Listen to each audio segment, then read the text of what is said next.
Part 2. My mother-in-law tried to wear a wedding dress to my wedding, so I had security escort her out. Now my husband's family is demanding I pay for the emotional damage I caused her, but they don't know what happened that day. The security team, thank God, was already moving to intercept her. I watched as head of security, Mike, a former military officer I'd specifically hired for this possibility, approached her with two other team members. What happened next was something straight out of a reality TV show, but worse, because it was my actual wedding day. What happened next was something straight out of a reality TV show. Sarah threw an absolute tantrum that would have put a toddler to shame. Her screams could be heard all the way in the bridal suite. "How dare you stop me? Do you know who I am? I am the mother of the groom." She tried to push past Mike, but he stood firm, his military training evident in his calm but authoritative stance. "Ma'am," he said firmly, "we have strict instructions about dress code. You cannot enter wearing a wedding gown."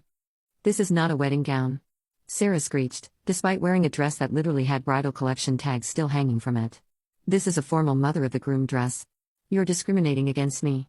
I'll sue this entire venue." She then started crying, huge theatrical sobs that had mascara running down her face. "My baby boy is getting married, and his cruel, controlling bride is keeping me away. I had no idea this dress would be inappropriate. I'm being treated like a common criminal." By this point, several guests had gathered to watch the spectacle. Sarah, noticing her audience, turned up the dramatics even more. She fell to her knees, careful to arrange her dress artistically around her, and began wailing about how she was losing her precious son to a woman who didn't understand family values. My father-in-law Tom, who had arrived separately, attempted to reason with her. "Sarah, you knew exactly what you were doing," he said, surprising everyone. "This is their wedding day. If you can't respect that, you need to leave." This only made Sarah more hysterical. She demanded to see James, insisting that her baby would never allow her to be treated this way. But James, who had witnessed the entire scene, stood firm. "Mom," he said, his voice steady but sad, "what you're doing isn't okay. You can either go home and change into something appropriate, or you can leave. But you're not coming in wearing a wedding dress." Sarah's face turned red with rage. "Fine," she screamed. "But you'll both regret this. Nobody treats me this way and gets away with it." She stormed off, but not before creating a scene that several guests recorded on their phones. The wedding itself was beautiful, and many guests later told us they were impressed by how we handled the situation. But Sarah wasn't done with her dramatics. The next day, all hell broke loose on social media. Sarah had apparently spent the entire night crafting a perfectly curated version of events. She posted carefully edited clips of the incident that made her look like a helpless victim, along with a tearful selfie of her in the wedding dress, mascara strategically smeared. Her caption was a masterpiece of manipulation. "Heartbroken mother denied entry to only son's wedding by jealous bride." Never in my life did I imagine I would be publicly humiliated and traumatized on what should have been one of the happiest days of my life. My darling son James has been completely poisoned against me by his new wife, who hired armed guards to assault an innocent mother wearing a simple formal dress. I am devastated and suffering from severe anxiety and depression. My doctor says I may never recover from this traumatic event. I'm seeking $10,000 in emotional damages, though no amount of money can heal the wounds of being forcibly kept from my only child's wedding. Please share to spread awareness of toxic daughter-in-laws and their abuse of innocent mothers. #Justice for Mothers #Wedding Nightmare #Toxic Daughter-in-Law. The post went viral within our extended family and local community. Within hours, I was bombarded with messages from Sarah's side of the family.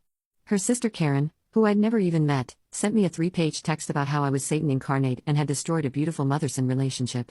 Sarah's church friends started leaving 1-star reviews on my business's social media pages, calling me a family destroyer and mother abuser. Her side of the family quickly took up her cause, flooding our phones with angry messages. They claimed I had orchestrated the whole thing to humiliate Sarah, that I had poisoned James against his mother, and that I owed her not just an apology but financial compensation for her trauma.